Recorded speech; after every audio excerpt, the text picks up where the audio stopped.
It's the carrot that we long for. It's so big. He says so much more valuable than anything else that people pursue, that those who pursue godliness to get financial gain have missed the point. They've had the carrot and they missed it because they're focusing on this.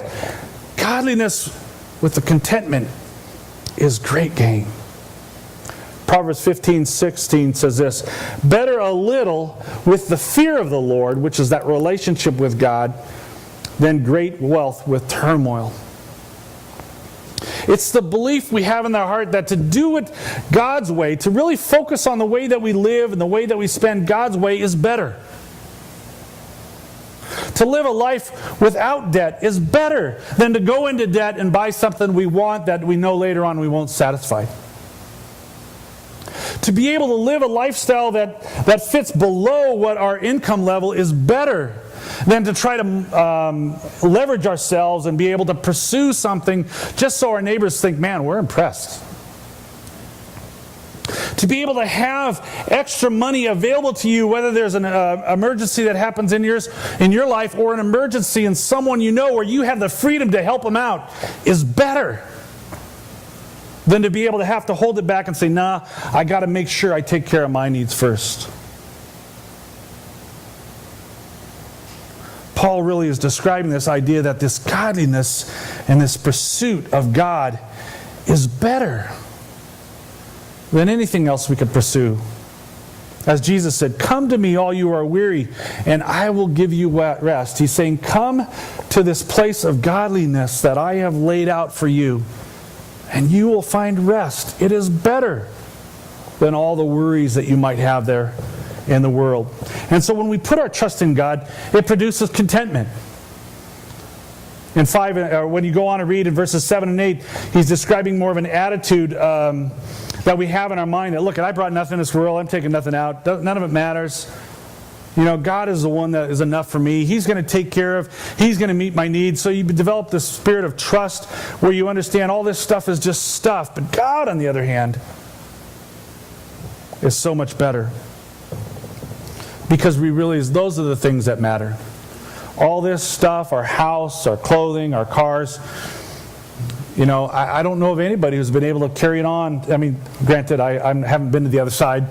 I don't know if somehow the car gets shipped out there, but I don't think that happens. I think it stays. I don't think it's no benefit to bury yourself with a set of keys. It's not going anywhere. You know, it's like the lady who, you know, the husband wanted to take the money, so she said, okay, fine, and buried him with a check. You know, it's like, yeah, okay, honey, you can have the money, I'll bury you with the check, but you're not going to spend it. You know, it doesn't go with us. And so we have that contentment because we understand that our needs and our focus is on God. The contrast here then is for those who wander from the faith, pierce themselves with many griefs, it says in the end there in verse 10. What are the griefs of today? What are the griefs of your own life? Debt? The struggle to pay the bills, to realize that I pay more in interest than I do in the actual principal. The financial pressure of trying to be able to keep up with your friends who, you know, want to go out, and it's like, oh man, I just can't keep up, but we want to because we want to maintain the same lifestyle. The stress, the tension that it causes. I mean, in our struggles with Lisa and I mean, I can't tell you how many times we argued about money.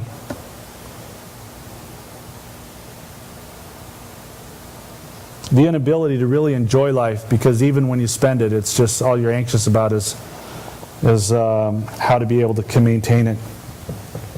Those are the griefs that's being described in here. And what happens is it's describing that our desire, as I talked about earlier, shifts from being content with just God and living the life He designed to where we shift to a desire for things that we don't have. In verse 9 it says in here that people who want to get rich, you can tell their desire is, I want to make more money. They fall into temptation and a trap and into many foolish and harmful desires that plunge man into ruin and destruction. You know, I could go after story of people who are rich who describe their life as miserable. Suicide, all kinds of stuff. And we don't even have the time for all of it. But, it is not about the money. It's about the lifestyle and how we try to pursue that money.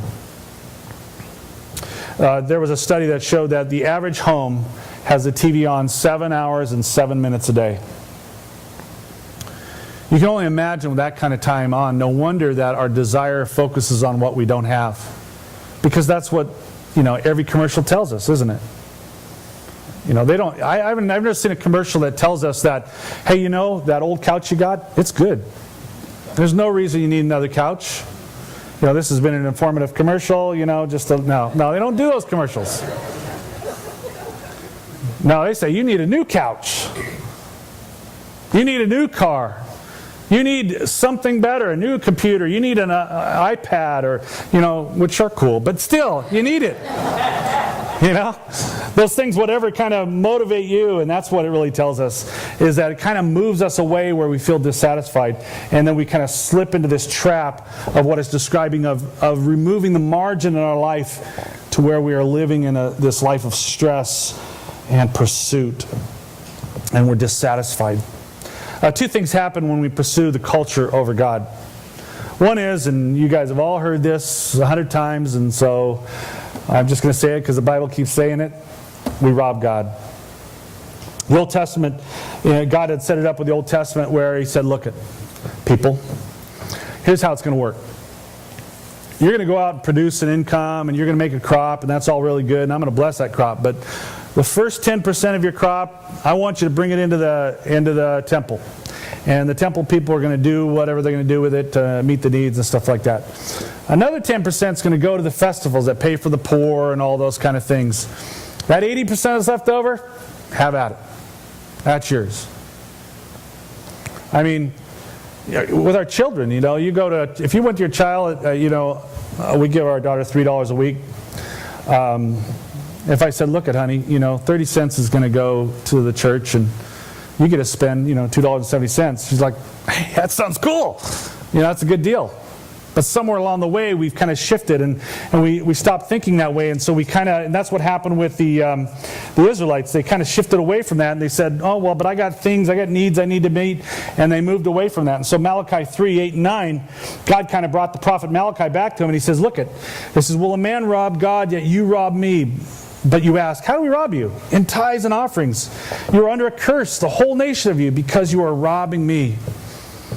It is God's design that we live in margin and that we take that because, not that God says, look, I want a big building with gold walls and all this kind of stuff. No, God could care less about the room we're in.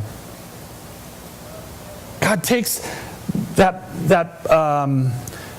gift, that offering, that tithe, because He says, I choose to help the needs of others, like the feeding the hungry on Friday, through you.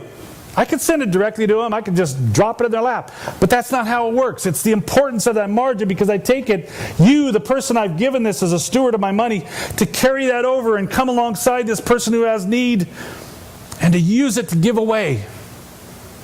And here's the cool thing. He is blessed and you are blessed. That's God's design, is that we do it that way. Now, you might be sitting here and thinking, here's the deal. Here it comes. I knew there was going to be a shoe going to drop. And I can bet money on it. They'll have another offering right after the message. To the motorcycle fund of the pastor. Or something like that. No. Yeah. Look, if you have an issue about giving to the organized church, that's okay. The point of this is God saying, look, I have designed it to where you're to be living off the 90% or the 80% or whatever you end up doing. 10% of it I want you to use and give away. I mean, go out and, walk into another church, a strange church, and go to the pastor and say, hey, here's 10% of my income. See what reaction he gets. You'll bless him. Or maybe you'd prefer to go out and use it in an area that God cares about. The point is, take what you make and know that I need to be able to take a portion of that, a percentage of that, and give it to God. And let it be used by God for what He sees. And not to say, I need I need to give Mark this. And no.